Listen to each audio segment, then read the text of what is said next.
வணக்கம் நண்பர்களே, welcome to movie critic channel. இன்னைக்கு நம்ம பார்க்க போறது ரீசெண்டா கொரியாவுல இருந்து தமிழ் டப்பிங்குடன் ஒரு அதிரடி ஸ்பை த்ரில்லர் படமா வெளிவந்திருக்கிற ஹியூமன்ட். ரஷ்யாவோட பனி பிரதேசத்துல நடக்கிற அந்த ரகசிய போர் தான் படமே. வாங்க ரிவ்யூக்குள்ள போலாம், ஸ்கிப் பண்ணாம பாருங்க. படத்தோட கதை அப்படின்னு பார்த்தா, ரஷ்யாவுல இருக்கிற விளாடி ஓஸ்டாக் நகர்ல தென்கொரியா மற்றும் வடகொரியா அதிகாரிகள் எல்லையில நடக்கிற பிரச்சனைகளை விசாரணை செய்யறதுக்காக வராங்க. தென்கொரியா நாட்டை சேர்ந்த ஜூ, வடகொரியா நாட்டை சேர்ந்த பார்க்கு, இந்த ரெண்டு அதிகாரிகளுக்கும் இடையே நடக்கிற போர் தான் படமே. ஒரு ரெஸ்டாரண்ட்ல வேலை செய்யற பெண் ஒருத்தங்க, இவங்க ரெண்டு பேத்துக்குமே பொதுவான ஒரு இன்ஃபார்மரா இருக்கிறாங்க. அந்த பெண் மூலமா இந்த ரெண்டு அதிகாரிகளும் தங்கள் நாட்டுக்கு தேவையான தகவல்களை அடைய எப்படி துடிக்கிறாங்க அப்படிங்கிறது தான் படமே.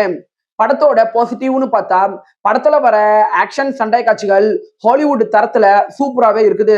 படத்தோட ஆரம்பம் மற்றும் கிளைமேக்ஸ் இந்த ரெண்டு இடத்துலயுமே சண்டை காட்சிகள் வரும்.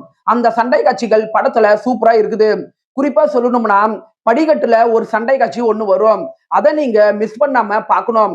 படத்துல ஜோ கதாபாத்திரத்துல நடிச்ச ஏஜென்ட் ஒரு அமைதியான ஏஜென்டாகவும், பார்க்கு கதாபாத்திரத்துல நடிச்ச ஏஜென்ட் ஒரு எமோஷனல் ஏஜென்டாகவும் நடிச்சிருப்பாங்க.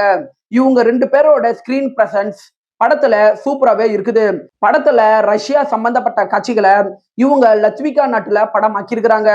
அந்த பனிப்பிரதேச காட்சிகளாகட்டும், உளவு சம்பந்தப்பட்ட காட்சிகளாகட்டும், இது எல்லாத்தையுமே பார்க்கும்போது நமக்கு ஒரு ஸ்பை த்ரில்லர் படத்துக்கான அட்மாஸ்பியரை இந்த படம் நல்லாவே கொடுக்குது. இந்த படம் 2 மணி நேரம் இருக்கக்கூடிய ஒரு படம். குயிக்கா உங்களால பார்த்து முடிக்க முடியும். படத்தோட இயக்குனர் ரியூ சியுங் வான் ஒரு கிரிப்பிங்கான ஆக்ஷனை தன்னுடைய பாணியில ரத்தையும் சதையுமா கொடுத்திருக்கிறாரு. படத்தோட குறைகள் அப்படின்னு பாத்தீங்கன்னா, இந்த படத்துல ஆக்ஷனுக்கு கொடுத்த முக்கியத்துவத்தை எமோஷனல் டெப்த்துக்கும் கொடுத்திருக்கலாம். படத்துல வர எந்த ஒரு கதாபாத்திரங்கள் கூடயும் நம்மளால எமோஷனலா கனெக்ட் ஆக முடிய மாட்டேங்குது. இந்த படம் ஒரு ஸ்பை த்ரில்லர் படம் அப்படிங்கறனால படத்துல வர சில காட்சிகள் பல படங்கள்ல பார்த்த ஒரு ஃபீலை தான் ஏற்படுத்துது. படத்துல வர அந்த பெண் இன்ஃபார்மர் கதாபாத்திரத்தை இன்னுமே பெட்டரா கொண்டுட்டு வந்திருக்கலாம். ஓவராலா இந்த படம் உங்க டைமுக்கு ஒருத்தான ஒரு டீசென்டான படம் தான் இந்த படம்.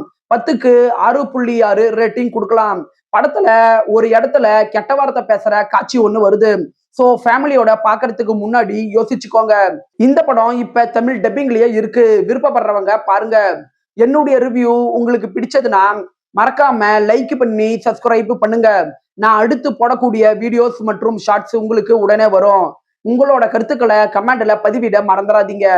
நாம வேற ஒரு வீடியோல சந்திக்கலாம். அது வரைக்கும் நன்றி, வணக்கம்.